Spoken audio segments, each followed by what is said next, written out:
नेपालमा पहिलो पटक आइसिसी टी20 विश्वकप 2026 को ट्रफी आउँदैछ। क्रिकेट प्रेमीहरूका लागि यो ऐतिहासिक अवसर हो। पुस 21 गतेदेखि 23 गतेसम्म नेपालमा हुने ट्रफी टुरका बारेमा सम्पूर्ण जानकारी यो भिडियोमा हामी दिनेछौँ। भिडियो अन्त्यसम्म हेर्नुहोला। आज हामी आइसिसी टी20 विश्वकप 2026 को ट्रफी टुर र नेपाल आगमनबारे विस्तृत जानकारी लिएर आएका छौँ। आइसिसी टी20 विश्वकप विश्वकै लोकप्रिय क्रिकेट प्रतियोगितामध्ये एक हो। छोटो समय रोमाञ्चक खेल यो प्रतियोगिता दर्शकको रोजाइमा पर्छ। आसिफ शेख स्ट्राइकमा पुल गर्ने मौका पाए ब्याकफुटबाट कागिसो बडालाई र मिसफिल्ड 4 रनका लागि। गजबको स्ट्रोक, क्या टाइमिङ यहाँ आसिफ शेखको ब्याटबाट। यो बल त ग्राउन्डभन्दा बाहिर गएको छ। 98 मिटरको छक्का ब्याकफुटबाट पुल गर्दै प्रहार गरेका छन् आसिफले। महत्त्वपूर्ण इनिङ खेलिरहेका छन् अनिल यहाँ, तर हावामा उठेको छ यो पटक भने बल। केवल उचाइ प्राप्त गर्यो, डिस्टेन्स थिएन र राम्रो क्याच मार्को एन्सन। यही विश्वकपको 10औं संस्करण सन् 2026 मा भारत र श्रीलङ्कामा आयोजना हुँदैछ।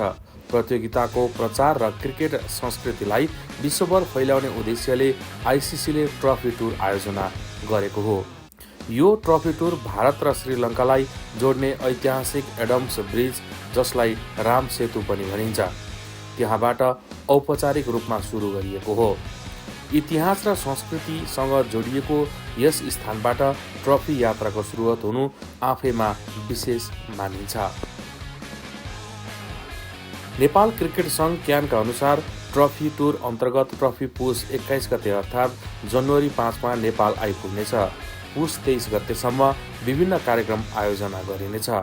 कार्यक्रमको विस्तृत तालिका, स्थान र गतिविधि छिट्टै सार्वजनिक गरिने क्यानले जनाएको छ। ट्रफी सार्वजनिक स्थलमा प्रदर्शन, क्रिकेट प्रेमीसँग भेटघाट तथा फोटो सेसन हुने अपेक्षा गरिएको छ। विश्वकपको ट्रफी नेपालमा पहिलो पटक ल्याउन लागेको हो। यसअघि सन् 2018 मा एक दिवसीय विश्वकपको ट्रफी नेपाल ल्याइएको थियो। टी20 ट्रफीको आगमनले नेपाली क्रिकेटको अन्तर्राष्ट्रिय पहिचानलाई अझ बलियो बनाउने विश्वास गरिएको छ। आक्रमक ब्याट्सम्यान डेभिड मिलरको विकेट, फुलर लेन्थ बल रहेको थियो अविनाश बोराको। ट्रिस्टन स्टब्सले लेग साइडको दिशामा फ्लिक गर्दै 4 रनका लागि। लेग स्पिनर फेरि पनि ल्याइएको छ बलिङमा। कुशल बुर्तेललाई 6 रनका लागि प्रहार गरे ट्रिस्टन स्टब्स। आफ्नो हिटिङ एबिलिटी देखाउँदैछन् यहाँ। शानदार छक्का। मार्को एन्सन स्ट्राइकमा ठुलो शट खेल्न चाहन्थे लङ्गनको दिशामा, फिल्डरसन गल्ती गरेनन् अनिल कुमार शाहले र यो सँगै विकेट गुमेको छ। फेरि पनि ओभरको सफलता यहाँ कागिसो रबडाको विकेट पनि प्राप्त भयो। टी20 विश्वकप 2026 फेब्रुअरी 7 देखि भारत र श्रीलङ्कामा सुरु हुनेछ। प्रतियोगितामा नेपालसहित 20 टोली सहभागी हुनेछन्। समूह चरण, सुपर राउन्ड हुँदै फाइनल खेल मार्च 8 मा आयोजना हुनेछ। नेपाल विश्वकपको समूह सी मा परेको छ। यस समूहमा नेपालसँगै इङ्ल्यान्ड, वेस्ट इन्डिज, बङ्गलादेश र इटाली छन्। बलिया टोली बीच भए पनि नेपालले आफ्नो क्षमता देखाउने मौका पाउने अपेक्षा गरिएको छ। पछिल्ला वर्षमा नेपाली टोलीले गरेको प्रदर्शनले समर्थकहरू उत्साहित छन्। ट्रफी टुरले नेपाली क्रिकेट प्रेमी मात्र होइन, युवा खेलाडीहरूलाई पनि ठूलो प्रेरणा दिनेछ। विश्वकप ट्रफी नजिकबाट हेर्ने अवसरले नयाँ पुस्तामा क्रिकेट प्रतिको आकर्षण झनै बढ्ने विश्वास गरिएको छ।